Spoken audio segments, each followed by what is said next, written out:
Larawan si Abrael. Mabait. Sige.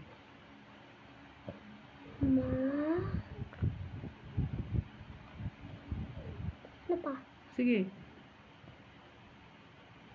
Mabait. Sige.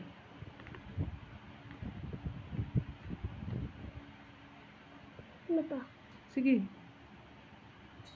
Anong letter?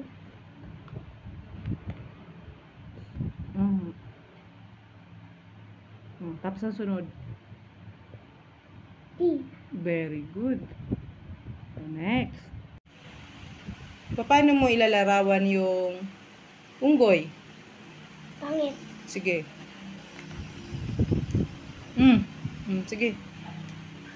Sige. N. Ama? Opo. Ano pa? G. Go.